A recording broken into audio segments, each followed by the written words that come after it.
Okay, who wants to get us underway? Nizar? Hi, what did you make of the performance, and particularly how did the red card affect the team's performance today? Yeah, any red card affects the game massively. Probably really disappointed with the fact that we were probably just getting into our rhythm in that moment and starting to have a feel for what the solutions were against Fulham and how they set up defensively. So it come at a really bad time for us. So yeah, I think it's affected the game massively.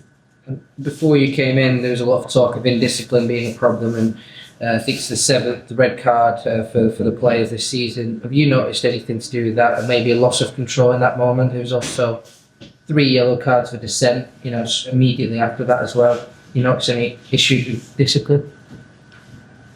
Yeah, obviously there's been a lot made of the red cards this season. I don't think this red card is ill-discipline. This is a football. This happens in football. You get caught 1v1, and Marc's one of the best defenders in the world, so he would defend that situation 9 times out of 10. Harry Wilson's clever and he shows quality as well. He's got a very good player, so we got caught from a football and structural standpoint. So that red card's not a lack of ill discipline. The 3 yellow cards directly after is something we'll have to look at, but I would argue that we don't want that to happen, obviously. I would then argue that they showed discipline to not get another yellow card in a tough game with 10 men. So you can look at it either way. So it's definitely something we have to look at. I'm not shying away from that, but that red card wasn't down to ill discipline. Second row, please. Is it a cultural issue? Is what a cultural issue? The discipline, is it in terms of team's culture, do you think? In what way?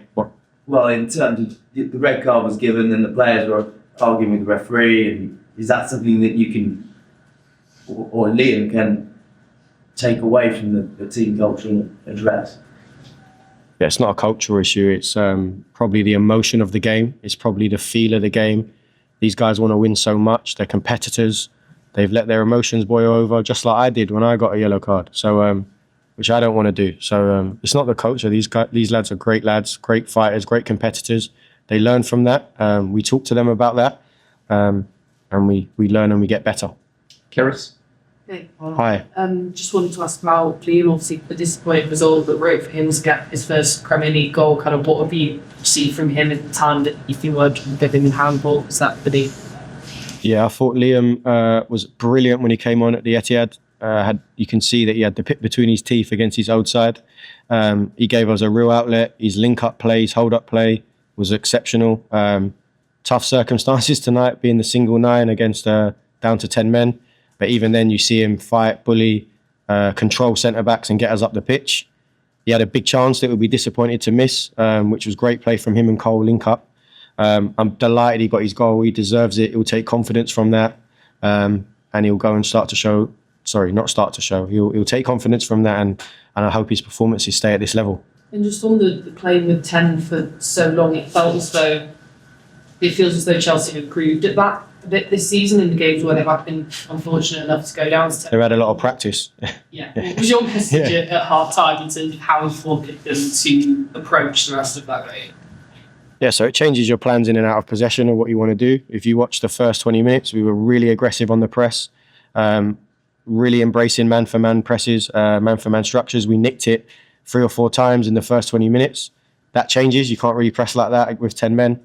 So we had to be a little bit more compact, defend, fight, defend our box and wait for moments. I thought we did that really well. I thought we had a lot of moments in the second half where we scored the goal, where we could have scored the goal. I thought we defended our box really well, other than, to be fair, really high-level bit of quality from Harry Wilson to win the game. So, yeah, that was the message at half-time. We're going to have to fight. We're going to have to dig in. The game plan's different, but let's embrace that. Okay, we've got time for 2 more, Matt and then Peter. This one. I've got another question. Can I just check what we actually looked for? I'm not sure. Moaning at the ref's decision, I imagine.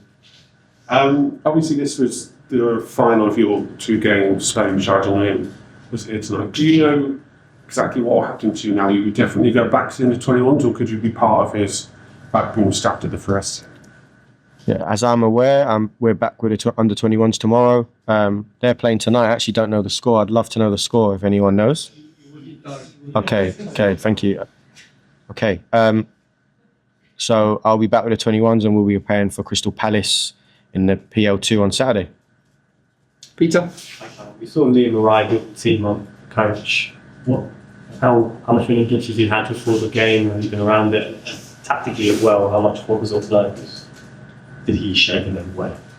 So Liam came in yesterday at probably an hour before we were training. So we were having a team meeting to outline what training looked like. He came in before that. He spoke to the players about how excited he is to be at the club, his values, what he wants to bring to the team, what the objectives are. He then stepped away. He watched training. I caught up with Liam after training to go through where he'd seen the game plan from the meetings because he'd watched the meetings back at another point. He saw training. He watched us train. I spoke to him afterwards about what we're going after today. But he's been, because he's came in so late, he's left. We've already done the prep, so he's left it to us. Other than encouraging words, other than being really complimentary about the work that we've done, he's given us free rein to pick the team, to decide the tactics. We're pretty aligned in how we think about football anyway. So if it was completely the other way, maybe it's different. But he's been really, really respectful and trusting, and let us get on with this job before he starts with the group tomorrow. Okay, thanks guys. Cheers. Thank you.